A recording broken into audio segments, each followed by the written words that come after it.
오늘 우리에게 주시는 하나님의 말씀은 요한복음 21장 15절부터 24절인데요. 화면에 나오는 말씀 세 곳만 보도록 하겠습니다. 함께 합독합니다. 시작. 세 번째 이르시되 요한의 아들 시몬아 네가 나를 사랑하느냐 하시니 주께서 세 번째 네가 나를 사랑하느냐 하심으로 베드로가 근심하여 이르되 주님 모든 것을 아시오매 내가 주님을 사랑하는 줄을 주님께서 아시나이다. 예수께서 이르시되 내 양을 먹이라. 내가 진실로 진실로 네게 이르노니 네가 젊어서는 스스로 띠띠고 원하는 곳으로 다녔거니와 늙어서는 내 팔을 벌리리니 남이 네게 띠띠우고 원하지 아니하는 곳으로 데려가리라. 25절 예수께서 행하신 일이 이외에도 많으니 만일 낱낱이 기록된다면 이 세상이라도 이 기록된 책을 두기에 부족할 줄 아노라. 아멘. 우리 한국 사람들 인사하듯이 인사 한번 할까요? 새해 복 많이 받으세요. 하나님께서 주시는 복으로 가득한 2022년 한 해가 되기를 예수님의 이름으로 축원합니다. 예수님께서 제자를 세우시고 제자를 가르치신 이유는 무엇입니까? 파송입니다. 그러나 제자들은 영적으로 뿐만 아니라 심적으로도 파송의 사명을 감당할 상태가 되지를 못합니다. 그래서 이성적 인물을 대표하는 도마를 찾아오셨고 감성적 인물을 대표하는 베드로를 찾아오셨지요. 영성이라고 하는 말을 들어보셨습니까? spirituality. 영성에 대한 여러 가지 정의를 내릴 수 있겠지만 제가 이해하는 영성은 무엇이냐? 인간의 역사 속에 어우러진 하나님의 마음, 이게 바로 영성이에요. 뭐 복잡하고 어려운 것이 아니라 우리의 역사, 우리의 삶 속에서 어우러져 있는 그 하나님의 마음, 이게 영성이에요. 이 마음이 우리 가운데 있으면 우리는 영성이 있는 사람인 것이지요. 세상에는, 그리고 교회 공동체 안에는 이성적인 사람도 있고 감성적인 사람도 있습니다. 우리의 삶 속에 드러난 하나님의 마음에 접근할 때에 때로는 우리에게 이성이 필요합니다. 그리고 때로는 감성도 필요합니다. 하지만 이 둘이 균형을 이룰 때에 비로소 건강한 영성을 가질 수 있다는 거예요. 2022년 한 해 동안 이성으로도 치우치지 않고 감성으로도 치우치지 않는, 이성도 풍부하고 감성도 풍부한 영적 감수성이 건강한 성도로 훈련받고 성장하고 성숙하는 한 해가 될 수 있기를 예수님의 이름으로 축원합니다. 자, 요한복음 뒷부분에 등장하는 인물들을 가만히 보십시오. 아리마대 사람 요셉이 있었습니다. 니고데모가 있었습니다. 막달라 마리아가 있었습니다. 그리고 도마가 등장합니다. 마지막으로 21장에서 베드로가 등장하죠. 어떤 것이 보입니까? 예수님과의 관계 속에서 아주 친밀한 관계에 있는 사람들로 점점점 증폭되고 있는 것이죠. 부활하신 예수님은 도마를 위해 두 번째 제자 방문을, 그리고 베드로를 위해 세 번째 제자 방문을 해 주십니다. 도마의 눈높이에 맞춰서 그로 하여금 문제에 직면하게 하셨지요. 그리고 그를 빠진 함정에서 건져 주셨습니다. 그리고 이번에는 베드로에게도 접근하시는데 그의 눈높이에 맞춰서 접근을 하십니다. 갈릴리, 그물, 모닥불, 생선과 빵 같은 베드로에게 너무나도 친숙한 예수님과의 관계에서 뗄래야 뗄 수 없는 그러한 것들을 베드로로 하여금 보게 하십니다. 경험하게 하십니다. 그러므로 그가 가지고 있던 죄책감이라고 하는 이 쓸데없는 이 감정을 우리 예수님께서 고치시기를 원하시는 거예요.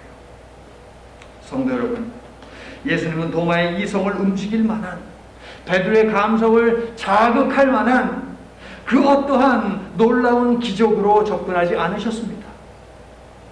대제사장의 기도를 반복하지도 않으셨습니다. 그러면 예수님 뭐 하셨습니까? 오직 말씀으로 그들의 내면 속으로 들어가셨습니다. 그리고 그 속에 있는 문제들을 끄집어내셨지요. 직면하게 하셨습니다.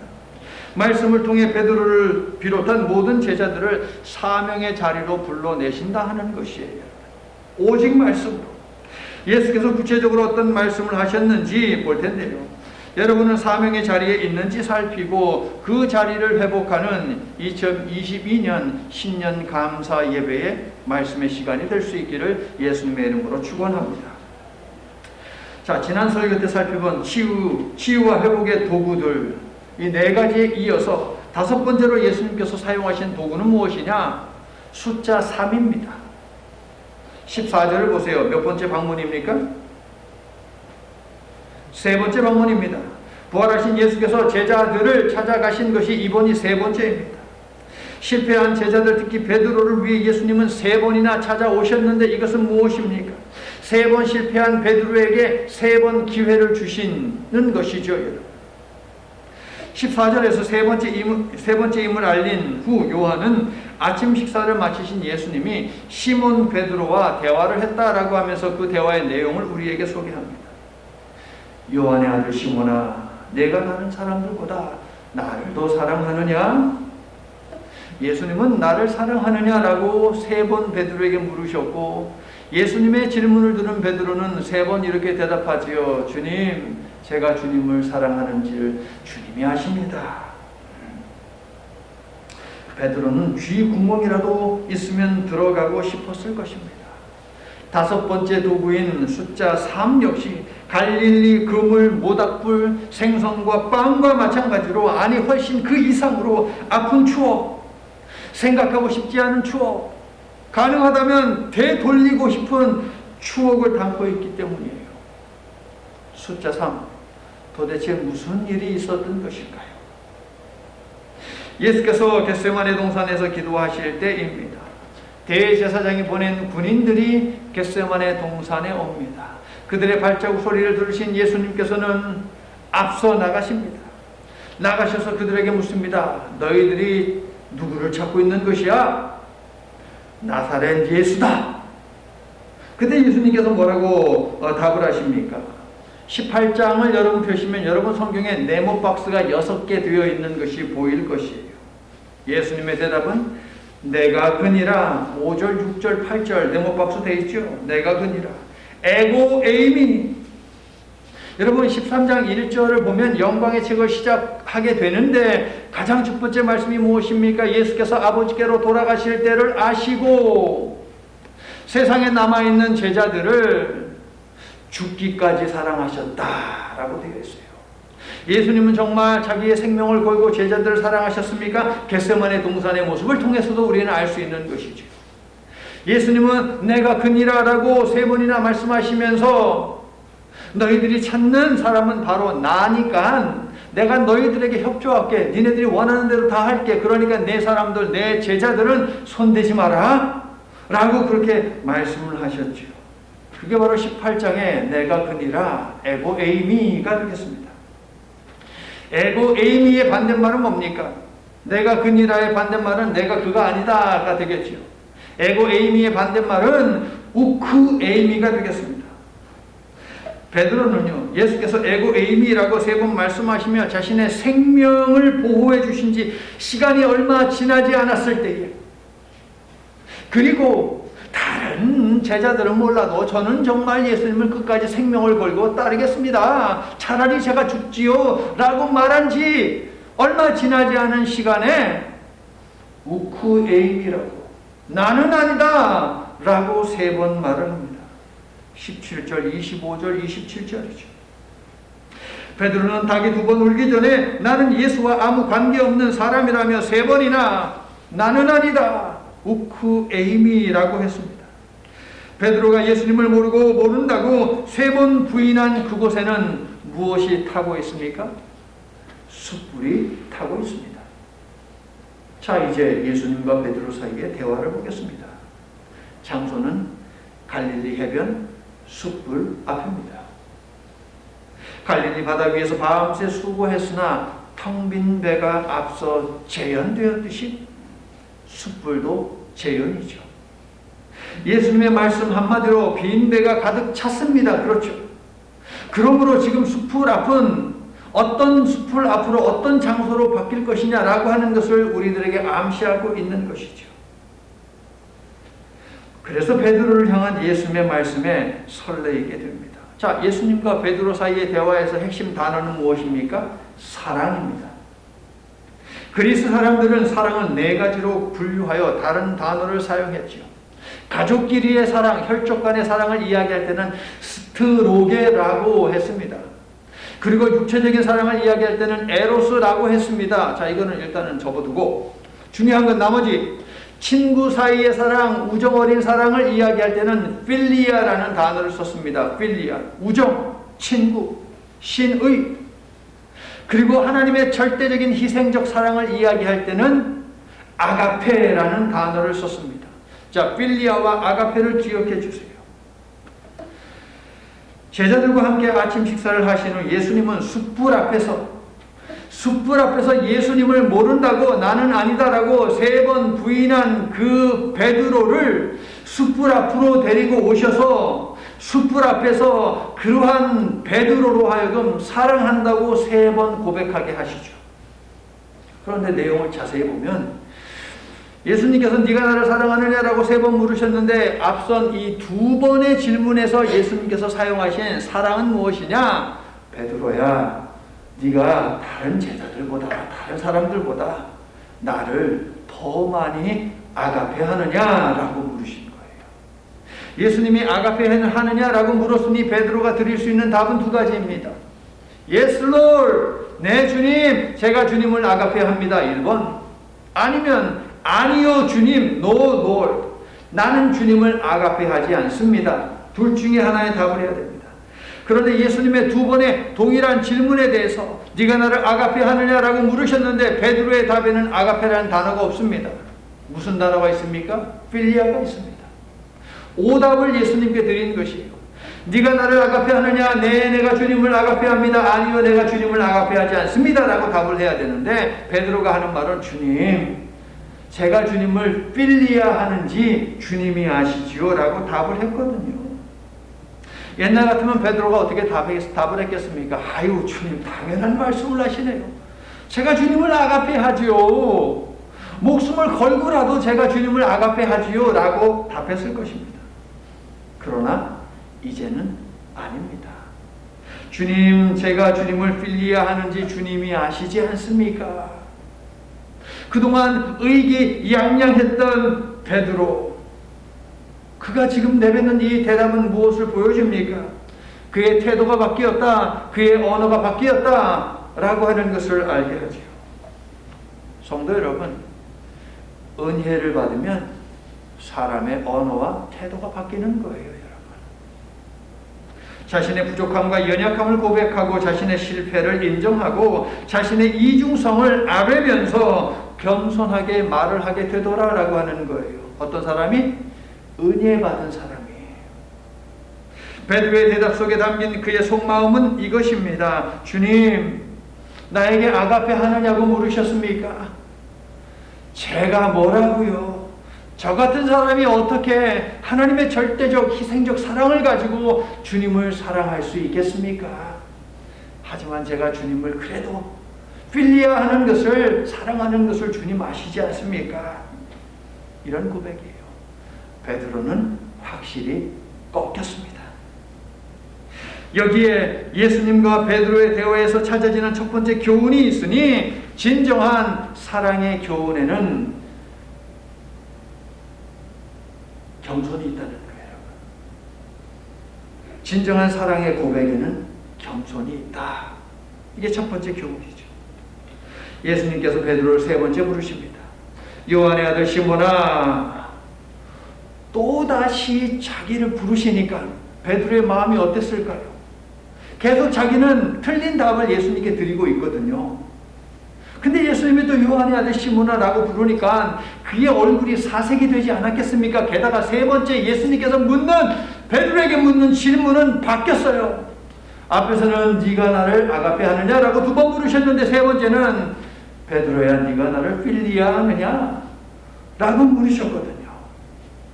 그러니 베드로가 어떻게 생각하겠습니까? 야, 이제 예수님이 나를 믿지 않는구나. 내가 무슨 말을 해도 예수님이 믿지 않는구나. 이런 생각을 하지 않았겠습니까? 하지만 그것이 아니지요. 예수님은 베드로의 눈높이에 내려가서 그로 하여금 정답을 말하게 하려고 질문을 바꾸신 것이에요. 베드로의 인생은 어떤 인생이었었습니까? 그동안 그의 인생은 언제나 자신감 넘치는 예스맨이 되고자 하는 인생이었습니다. 그러나 그의 행동에서 드러난 것은 뭡니까? 예수입니까? 아니요, 온통 노입니다. 말로는 예수인데 행동을 보면 다 노예요. 텅 빈 배와 텅 빈 그물은 텅 빈 그의 인생을 반영하는데, 예스 인생으로 살아야 하는 사람이 노 인생으로 살다가 결국 실패의 나락으로 추락해버린 것이지요. 3이라는 숫자에 얽힌 후회와 죄스러움이 예수님의 세 번째 질문을 들은 베드로를 괴롭게 합니다. 17절을 보세요. 베드로는 세 번째로 답했을 때 어떠했다라고 이야기합니까? 근심했습니다. 근심하다에 해당하는 단어 리페오라고 하는 이 단어는 고통스럽다, 슬프다, 번민되다, 그리고 재미있는 뜻하나 미안하게 생각하다. 베드로는 정답을 드릴 수 없는 딜레마에 빠져버렸어요. 네, 제가 주님을 아가페합니다 라고 말하고 싶지만 그렇게 말할 수가 없었지요. 말하고 싶지만 말할 수 없어요.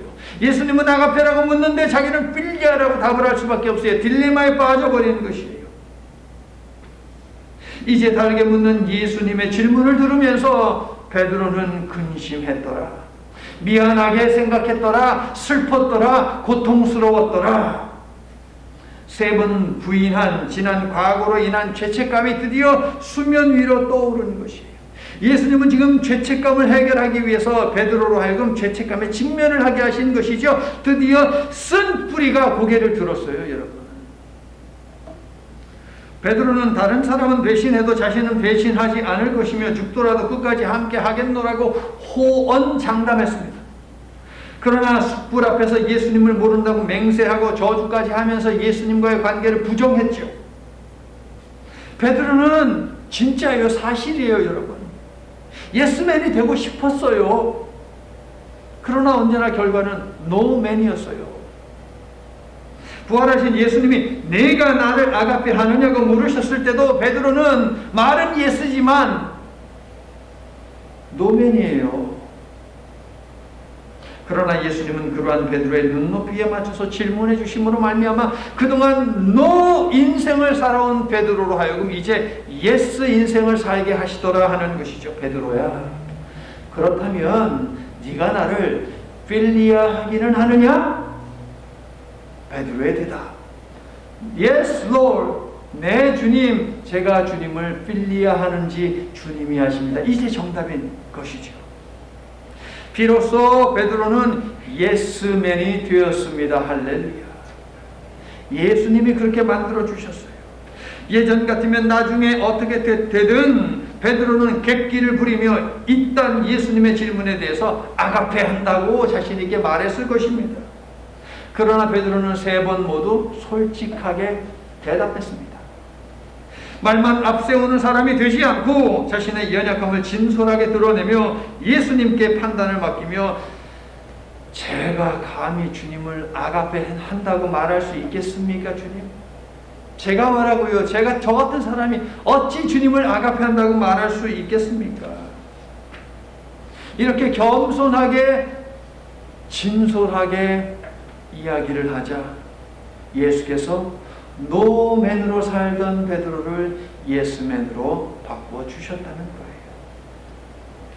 예수께서 베드로에게 세 번 말씀하신 또 다른 것이 있습니다. 예수님은 베드로의 어긋난 대답에 대해서 나는 네가 나를 아가페 하는지 물었는데 너는 자꾸 필리아라고 대답을 하느냐? 라고 질책하지, 비난하지, 책망하지 않으셨습니다.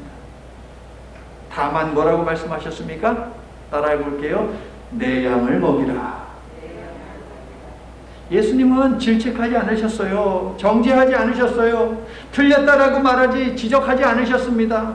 다만 계속 동일하게 내 양을 먹이라 라고 말씀하셨어요.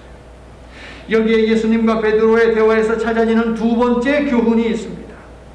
진정한 사랑은 무엇이냐? 실수를 저지르는 것만큼 회복할 기회를 충분하게 준다는 것이지요. 내 양을 먹이라. 이것을 사명대위임 선언문이라고 이야기합니다. 고급스럽게. 사명대위임 선언문. 사랑한다면 자기 양을 위해 목숨을 버린 예수님처럼 예수님의 양들을 위해 희생하는 목자가 되어 네가 나한테 사랑한다고 말한 그 사랑을 증명해라. 이게 바로 내 양을 먹이라요, 여러분. 우리는 예수께서 베드로에게 3번씩이나 다시 사명을 맡기는 모습을 통해서 위대한 하나님의 미션은 어디에서 시작하느냐라는 것을 알 수 있는데요. 예수님과 베드로 사이의 대화에서 찾아지는 3번째 교훈은 무엇이냐? 사명은 어떤 능력에서 시작되는 것이 아니라 겸손한 사랑의 고백에서 시작된다는 거예요. 우리 하나님께서 우리에게 언제 사명을 맡겨주시느냐? 변함없이 내 양을 먹이라 라고 말씀을 하시느냐? 우리가 하나님께 내가 주님을 사랑합니다 라고 고백할 때 사명이 주어진다는 거예요. 주님, 저 같은 사람이 감히 어떻게 주님을 아가페할 수 있습니까? 라고 고백하는 베드로를 예수님은 재신임해 주셨습니다. 예수님이 베드로에게 주신 사명은 지금까지 예수님께서 하신 사역이죠. 이제는 양이었던 베드로가 목자가 되어야 합니다. 그리고 예수님의 양을 쳐야 합니다. 예수님은 3번 반복하시면서 베드로가 쳐야 하는 양은 베드로의 양이 아니라 예수님의 양인 것을 계속 강조하셨습니다. 예수님은 10장에서 자신을 선한 목자라고 소개하시기에 앞서 자신을 양의 문이라고 소개를 하셨던 것 기억하실 것입니다. 예수님은 분명 자신을 선한 목자라고 소개하셨습니다. 질문: 목자가 양들을 인솔합니까? 양들이 목자를 인솔합니까? 양이 목자를 인솔하는 것이 아니라 목자가 양을 데리고 다니는 것이죠. 그런데 예수님은 자신을 선한 목자라고 했는데 양된 자들이 예수님을 어디론가 끌고 가고 있어요.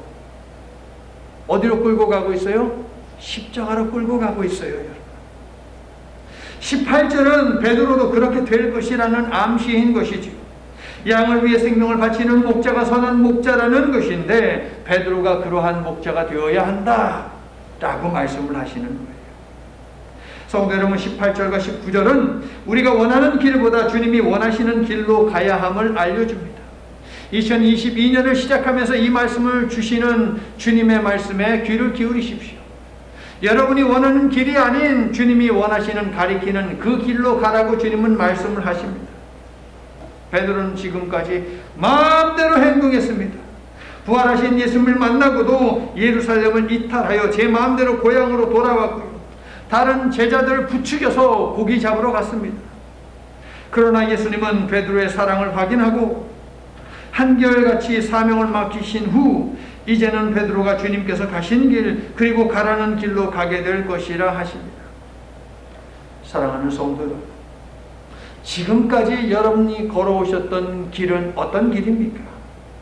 2021년 한 해 여러분은 어떤 길을 고집하고 걸어가셨습니까? 2022년부터는 혹은 2022년에도 주님이 가리키는 길로 행하며 딴 길로 가지 마시기를 예수님의 이름으로 축원합니다. 성도 여러분, 예수께서 베드로에게 하신 3번째 질문과 사명 대위임은 사랑 없이 사명을 이룰 수 없고 사랑한다고 하는 그 고백과 사랑하는 삶 사이의 간극이 얼마나 큰지를 보여주고 있습니다. 말과 행동의 그 차이가 얼마나 큰지를 우리에게 보여주고 있다고요. 입술의 고백만으로 사랑의 삶을 대신할 수 있습니까? 입술의 고백만으로 사랑을 보장할 수 있습니까? 없습니다. 참 사랑의 고백은 비장한 다짐이 아니라 사명에 충성하는 삶으로 증명된다는 거죠. 실천하는 사랑이 바로 제자도의 본질이고 회복의 출발점이다라고 하는 거예요. 우리 하나님께서 여러분의 삶의 내용 가운데 어떤 것을 회복시켜 주시기를 여러분은 바라고 계십니까? 무엇을 원하고 계십니까? 원한다면 하나님의 말씀에 실천하는 것이 전제되어야 한다라고 하는 것을 오늘 말씀은 우리들에게 이야기함에 주목하십시오. 예수님의 거듭된 질문은 과거의 상처를 재현하고 반복하여 기억나게 하지만 그 목적은 무엇입니까? 정죄하는 것입니까? 단죄하는 것입니까? 아닙니다. 회복의 목적이 있습니다. 용서의 목적이 있습니다. 예수님은 베드로에게 잘못했습니다라고 하는 자책의 언어를 끌어내려고 네가 나를 사랑하느냐라고 묻지 않으셨습니다. 다만 사랑합니다라고 하는 그 말을 끌어내기 위해서 예수님은 베드로에게 질문하셨습니다. 소명을 감당하게 하기 위해서 말입니다. 성도 여러분, 나를 사랑하느냐고 묻는 예수님의 질문은 베드로에게만 하시는 질문이 아니라 오늘을 사는 저와 여러분에게도 우리 예수님께서 질문하십니다. 아무개야, 네가 나를 사랑하느냐? 여러분의 대답은 무엇입니까? 확신하건대 베드로가 고백한 사랑 필리아는 분명 예수님께서 물으신 아가페입니다. 사도행전이 그 증거입니다. 그리고 팁 하나를 제가 드리면, 그리스 사람들은 필리아와 아가페를 구분해서 사용했지만, 그 시대 사람들이 그랬지만 요한복음 안에서 아가페와 필리아는 같은 의미로 사용이 되고 있다는 거예요. 예수님은 아가페 사랑과 필리아 사랑으로 우리를 초월적으로 사랑한다라고 하는 이 사실을 믿으시기를 바랍니다. 우정으로도 우리를 사랑하십니다. 친구로 사랑하십니다. 신의를 지키며 사랑하십니다. 뿐만 아니라 희생적 절대적 사랑으로 우리를 사랑하신다는 것이지요, 여러분. 아멘. 예수님은 베드로에게 3번이나 동일한 질문을 그러므로 하신 것입니다. 베드로의 진솔한 대답을 통해서도 우리는 알 수 있고 고백하게 됩니다. 인간은 예수님을 아가페로는 사랑할 수 없는 제한적 사랑을 가진 존재이지요. 동의하세요? 주여, 여러분. 우리의 사랑은 제한적이에요, 여러분. 조건적입니다.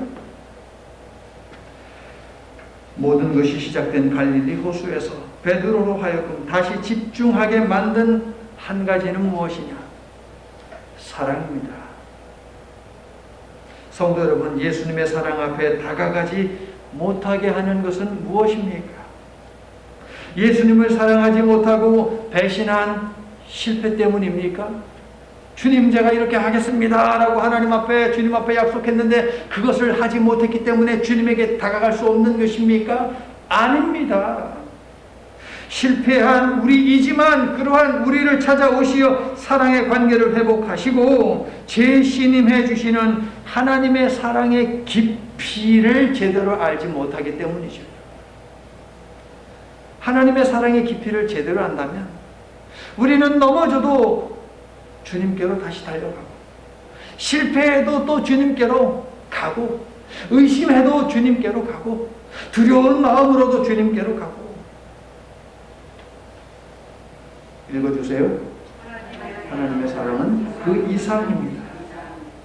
우리의 상상 그 이상이고, 우리의 한계 그 이상이고, 우리의 기대 그 이상, 이게 바로 하나님의 사랑임을 믿으시기를 바랍니다. 예수님은 하나님의 측량할 수 없는 사랑을 다시 한번 되새기게 하시고 베드로의 입술로 고백하게 하셨는데, 성도 여러분, 진솔한 사랑 고백에서 하나님께서 주시는 사명이 시작된다라고 하는 이 사실을 기억하십시오.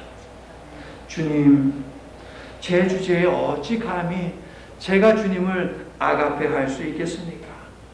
저는 필리아 사랑밖에 할 수 없지만 헤아릴 수 없는 하나님의 무한하신 그 사랑이 아가페의 사명도 감당하게 해 주실 줄로 믿습니다. 할렐루야. 이제 말씀을 마칩니다. 이제 베드로의 가슴에는 희망의 서광이 떠오릅니다. 그러고 보니까 대화를 나누고 있는 이 시간은 언제입니까? 아침입니다. 해가 떴습니다.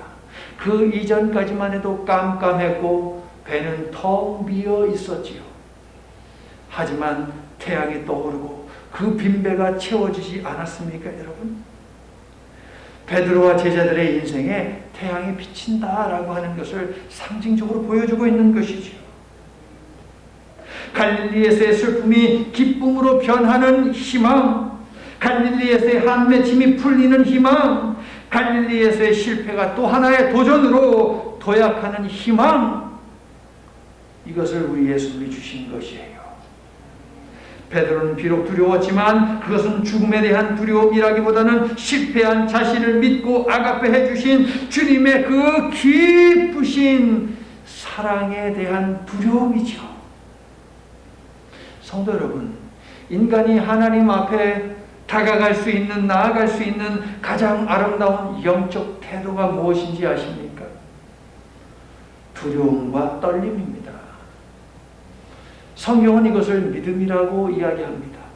두려워하다, 이것은 믿는다라고 하는 뜻이에요. 신앙인인 우리는 두려움과 떨림으로 하나님께 나아가야 하는 것이지요. 잴 수 없는, 측량할 수 없는, 헤아릴 수 없는 그 하나님의 사랑이 나 같은 죄인도 여전히 살려주셨구나라고 하면서 말이에요. 여러분은 어떤 사랑으로 주님을 사랑하십니까? 숯불 앞 아침 식사로 제자들을 초대하시면서 우리 예수님은 너희들이 가지고 있는 것이 무엇이 되었든지 간에 그것 가지고 나와서 함께 천국을 이루자, 천국의 잔치를 한번 해보자 라고 말씀하지 않으셨습니까? 호세아가 그랬듯이 여러분의 배우자를 사랑하듯이 그렇게 주님을 사랑한다면 그 사랑으로 고백하십시오. 여러분의 가족을 사랑하듯이, 친척을 사랑하듯이 그렇게 사랑한다면 그 사랑을 가지고 주님께 나아오십시오. 의리가 있는 친구로서 우정으로 사랑한다면 그 사랑으로 주님께 고백하십시오. 여러분이 가지고 있는 사랑이 무엇이 되었든지 간에 그 사랑을 가지고 이렇게 고백을 해보세요. 주님 사랑합니다. 사랑합니다, 예수님. 우리 주님은 베드로에게 그러셨던 것처럼 저와 여러분도 포기하지 않고 사랑하시며 주님을 위해 일할 기회를 주시는 분임을 기억하십시오. 맡기신 일을 성실하게 감당하시기를 바랍니다. 주님의 사랑은 언제나 그 이상이기에 어떤 사랑으로든 우리가 예수님을 사랑한다고 고백하면 우리에게도 용기와 믿음을 허락하셔서 우리의 사랑을 그 이상의 사랑, 아가페 사랑으로 바꿔 주실 줄로 믿습니다. 2022년 신년 예배를 드리는 성도 여러분, 예수님을 사랑하십니까? 아멘.